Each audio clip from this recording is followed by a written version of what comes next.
Je m'appelle Kin Soulal et j'étais en résidence d'accrochage à Deux Angles durant une semaine.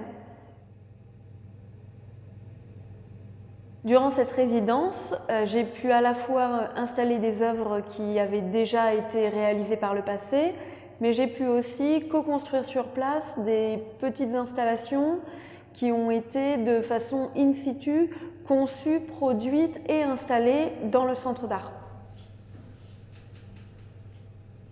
Par exemple, l'installation qui se trouve à l'entrée et qui est visible depuis la rue se nomme Tellurique.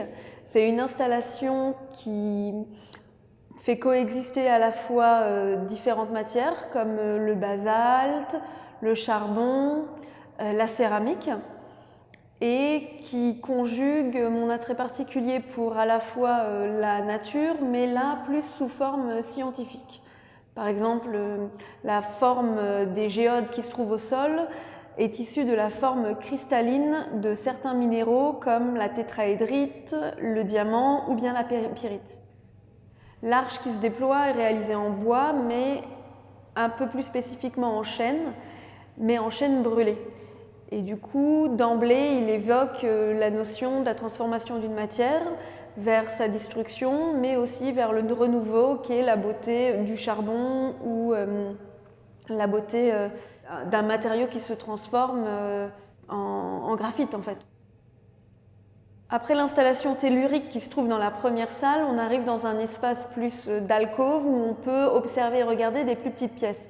Alors on a à la fois une sorte de sas qui se construit avec d'autres éléments sculpturaux de petite taille qui rappellent des pierres ou des diamants ou des lingots.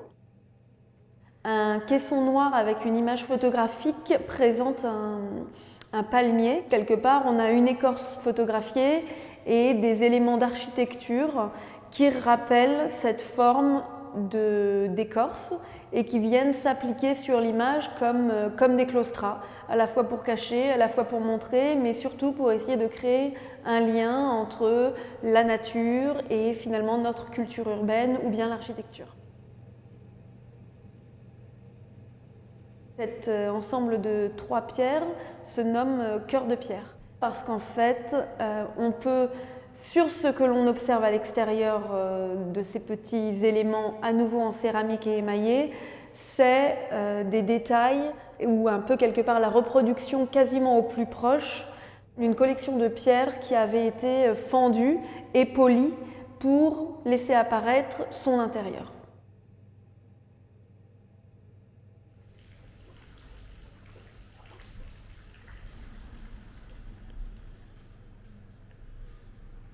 Et là a été conçue pour Deux Angles, dans la partie plus verrière, une installation lumineuse, proposant une sorte d'immersion du spectateur dans une verrière revisitée à travers un phénomène optique et un phénomène lumineux changeant.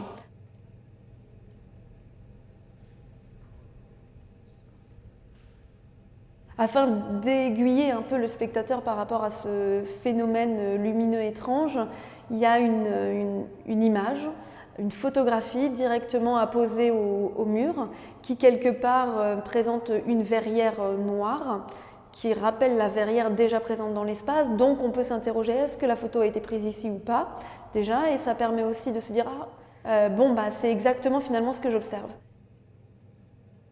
Au sol, on peut observer une autre sculpture faite à la fois d'un élément naturel qui est le bois, mais aussi de verre, déposée directement sur une sorte de socle miroir qui met à nouveau en abîme l'ensemble des couleurs en fait, qui composent la pièce, offrant à nouveau des reflets, des brillances. Et quand on regarde avec un peu plus d'attention, on s'aperçoit qu'en fait à l'intérieur c'est noir, parce que les boules de verre ont été soufflées directement à l'intérieur du bois.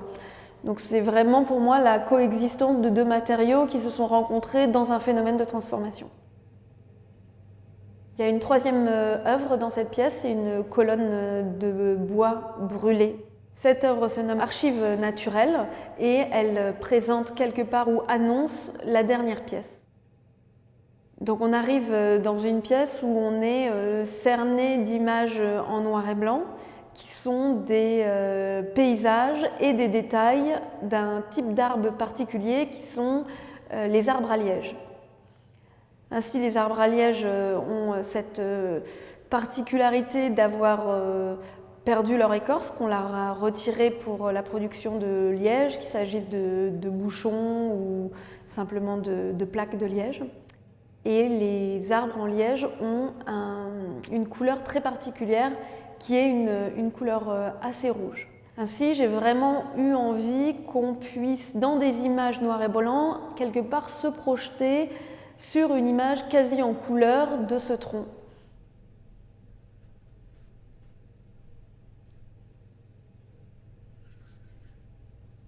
Sur le sol, il y a une installation d'éléments géométriques réalisés eux aussi en argile qui créent une distance.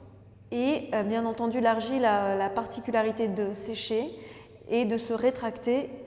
Et donc, plus le temps de l'exposition se développe et plus finalement le motif qui était à côte-côte ou à touche-touche et recouvrait l'ensemble du sol se rétracte, devenant de plus en plus petit et laissant finalement des espaces libres qui se découvrent et transformant l'exposition et l'œuvre et ce qu'il y a à regarder pour le spectateur au fur et à mesure du temps qui passe.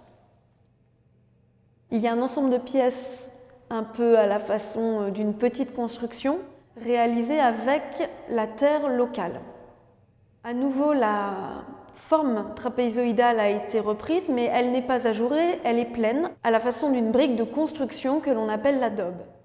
Quelque part, les installations pour moi dans l'espace et toutes ces installations in situ propose aux spectateurs de venir fréquenter régulièrement ou en tout cas si possible plusieurs fois l'exposition pour dans le temps pouvoir contempler les changements, l'observation de petits phénomènes auxquels on porte très peu d'attention mais qui à mon sens sont une forme de ravissement ou d'émerveillement de notre environnement.